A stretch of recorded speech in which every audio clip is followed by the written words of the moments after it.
تاسو دا وخت د قبایلي سیمې جنوبي وزیرستان نه یو بریکینګ نیوز درکوو. اطلاع دا ده چې دغلته کې په سلګونو شمیر کې خلک یو بل ته مورچه شوي دي، په یو بل باندې د ځمکې د ملکیت په تنازع باندې ډزې کوي چې پکې د یو تن د وژل کېدو او یوې زنانه د جوبل کېدو اطلاع ترلاسه شوې ده. په دې اړه به نور تفصیل اخلو د سیمې نه د خپل نماینده نورعلي وزیر نه. جی نورعلي وزیر، څه تفصیلات دي په دې اړه؟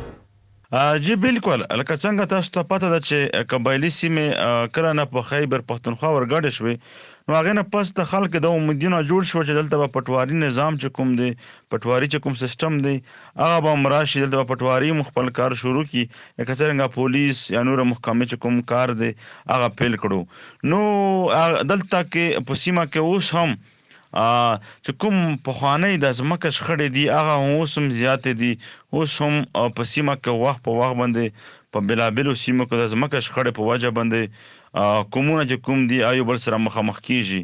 په جنوبي وزیرستان وادیشکۍ سیمه کې د تېرې 3 ورځې راسې د شمال خیل او سپیرکۍ قبیلې په سلګونو خلک چې کوم دي هغه یو بل ترمنځ مورچزن شوي دي، یو بل ترمنځ فایرینګ کوي.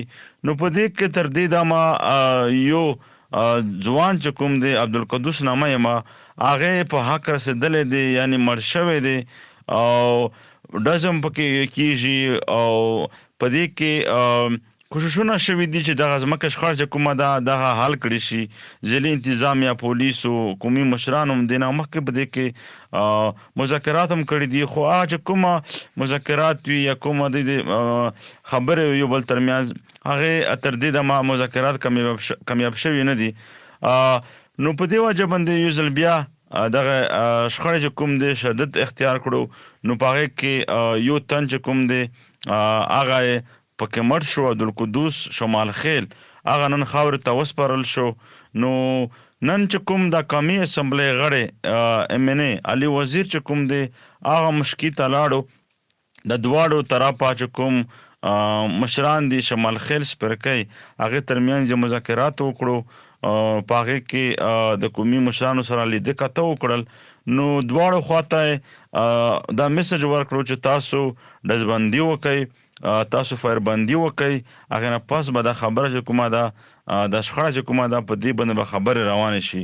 نو په دې وجه باندې علي وزیر چې کوم ده هغه یو مضبوط کردار پکې ادا کړو او د دواړو طرفه 2 ورځې مهلت چې کوم دی هغه ورکړی شو، چې یعنې 2 ورځې به ډزبندي او یو بل ترمنځ به ډزې نه کېږي او مورچې چې کومې دي هغه به خالي کېږي.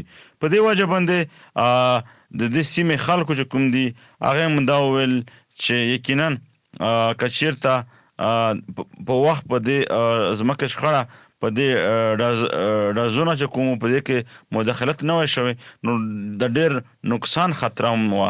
اوس دوی دا وویل چې باید ضلعي انتظامیه، پولیس چې کوم محکمه ده هغې په وخت په دې کې کردار ادا کړي، کردار ولوبوي، داسې نه چې یو ځل بیا دا خلک چې کوم دي بیا هم یو بل ترمنځ ډزې شروع کړي.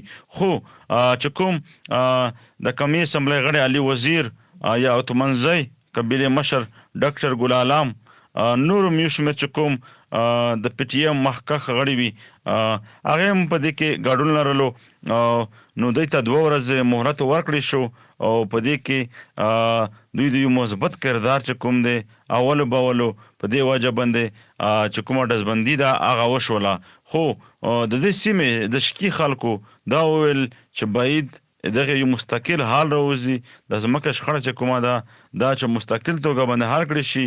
بیا به داسې قیمتي ځوانان انسانان چې کوم دي هغه نه په ځای کېږي لکه څرنګه 13 ورځ عبدالقدوس چې کوم په دې ډزو کې وژل شوی و. جی